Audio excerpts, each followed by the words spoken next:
Alors, bonjour tout le monde. Donc, à mon tour, ma présentation s'intitule Limitation socio-spatiale de l'organerie, état des lieux et mesures de restauration.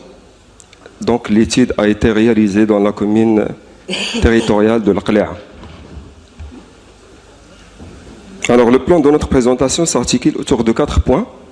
Une introduction et problématique, approche méthodologique, quelques résultats et discussions, et on terminera par une conclusion. Alors, comme vous le savez, donc l'Arganais représente environ 80% et constitue la deuxième espèce forestière du Maroc. Donc,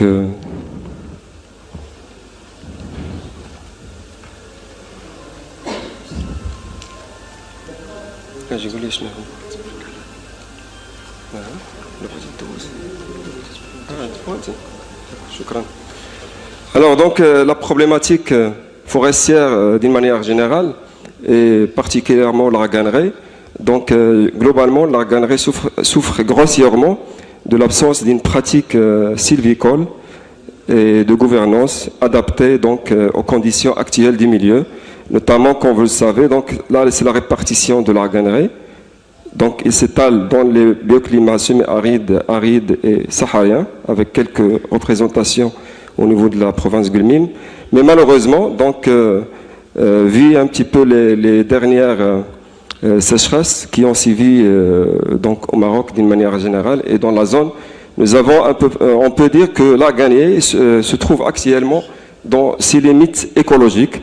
Donc, vous voyez donc un certain nombre de difficultés qui sont liées, donc, comme il a été évoqué tout à l'heure, à des facteurs humains et à des facteurs également environnementaux. Donc, notre étude donc, elle concerne la commune de l'Aqli'a. Donc, c'est une commune qui se situe au niveau de la province d'Ezgan Ait Melloul. Donc, ici, c'est un travail qui est en cours également. Donc, il concerne un certain nombre de communes, aussi bien des communes au niveau de la plaine et également au niveau d'autres communes au niveau de la montagne. Donc, ici, quelques résultats que nous allons présenter, sachant qu'il y a effectivement d'autres résultats qui peuvent être donc développés en cours de développement et qui seront présentés, Inch'Allah, incessamment. Donc, d'une manière très synthétique, 2 principaux axes concernent notre méthodologie. Il y a tout d'abord une analyse cartographique diachronique qui s'était basé essentiellement sur des données de l'inventaire forestier national qui ont été utilisées en 1986 et des données donc actualisées de 2014. Et également, il y a, pour un petit peu voir les aspects socio-économiques, nous avons réalisé un certain nombre d'ateliers participatifs au niveau d'un certain nombre de devoirs au niveau de la zone, au niveau de cette commune. Donc l'objectif primordial dans notre étude ici, c'est beaucoup plus, c'est ne pas présenter un petit peu la caractérisation de la végétation, mais beaucoup plus dresser un diagnostic d'imitation socio-économique et environnementale donc, dans cette commune-là. Alors, sachant que cette commune a été érigée en 1992, suite au nouveau découpage qui a été donc 1992. Donc, au départ, il y avait un seul noyau urbain, un petit noyau en 1992, et on verra malheureusement donc l'évolution et les mutations. Pourquoi on a choisi ce terme mutation socio-spatiale? C'est beaucoup plus parce que cette zone, d'une manière générale de l'Arganerie, comme elle a été présentée par M. Aourar, mon collègue, donc il connaît un certain nombre de mutations et de changements profonds liés à des urbanisations, à des agricultures intensives, à des pressions humaines et pastorales, etc. Et donc, c'est une zone qui se situe au niveau, dans un angle dichotomique entre citadinité et ruralité. Voilà un petit peu.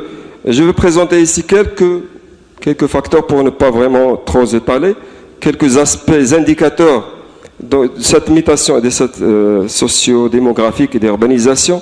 Alors, nous avons enregistré un taux d'accroissement qui est vraiment assez important, qui est alentour les plus 5,54%. Alors, pourquoi ce taux?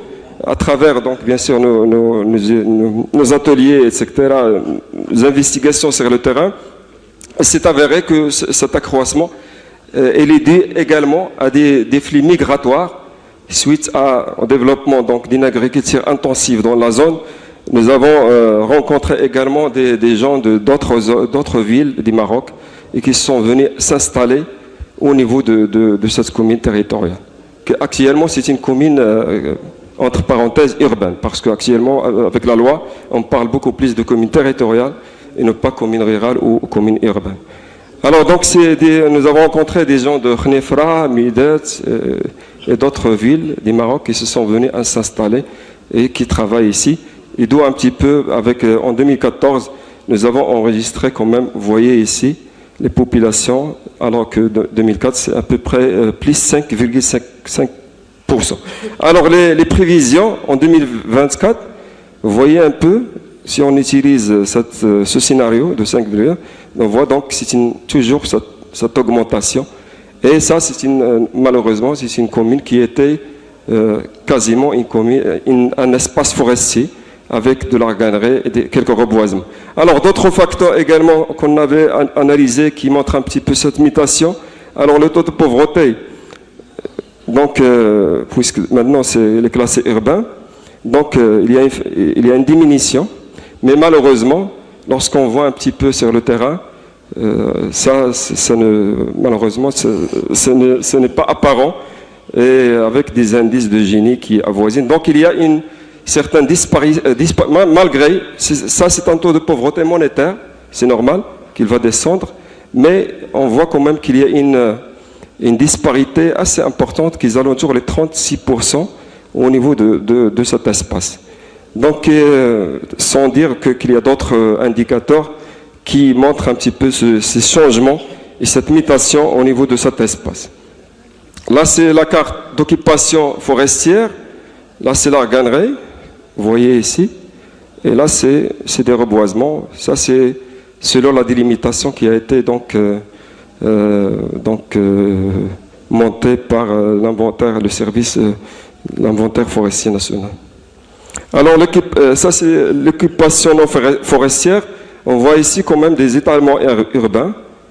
Là c'est l'aéroport et une agriculture qui commence quand même à prendre de l'essor au détriment malheureusement des espaces forestiers.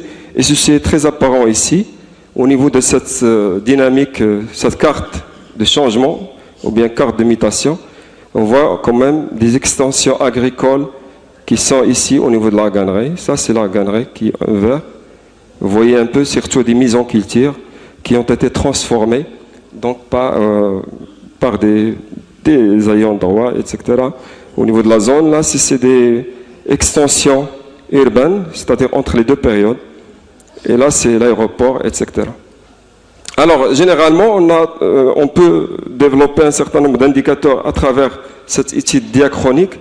Nous avons une réduction de l'ordre de 183 hectares au niveau de ces 10 années, au niveau de cette commune, avec une extension agricole qui alentours les 150 hectares, une urbanisation 40 hectares et une densification de l'ordre de... C'est-à-dire que nous avons passé de 200 arbres à l'hectare à actuellement aux alentours de 60 arbres à l'hectare. Vous voyez un peu cette dédensification, cette perte de la structure de l'arganet. Et ça, c'est un modèle qui peut être généralisé sur toute l'arganet. Nous avons vu tout à l'heure la commune d'El Aourir, et c'est le cas pratiquement dans toutes les communes. Et ça, c'est vraiment, il faut vraiment, ça c'est une problématique réaliste et malheureusement qui prend de l'essor au niveau de ça. C'est quelques photos. Nous avons quelques autres photos. Malheureusement, j'avais pas le temps pour vous montrer. Et c'est vraiment d'autres photos qui sont très parlantes. Notamment, nous avons également mis en exergue qu'en 2011, il y avait, suite aux dérèglements régionaux et bouleversements régionaux qui est le printemps arabe, il y avait malheureusement une extension urbaine très anarchique qui est très malheureusement aux alentours de ce noyau urbain j'ai d'autres photos, malheureusement, j'ai pas eu le temps de les... Alors, globalement, la matrice de confusion, pour la galerie, on avait donc 1700, à peu près 1800 hectares, donc actuellement, les alentours 1600 hectares. Donc, sans rentrer les autres détails, donc l'agriculture, surtout les mises en culture, etc.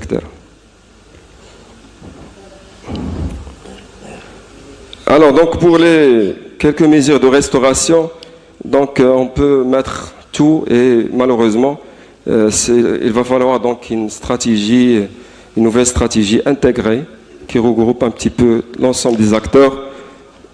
Et je note ici l'implication du secteur privé de la zone pour un petit peu appuyer la reconstitution de la galerie. Il y a également le volet législatif qui est très important.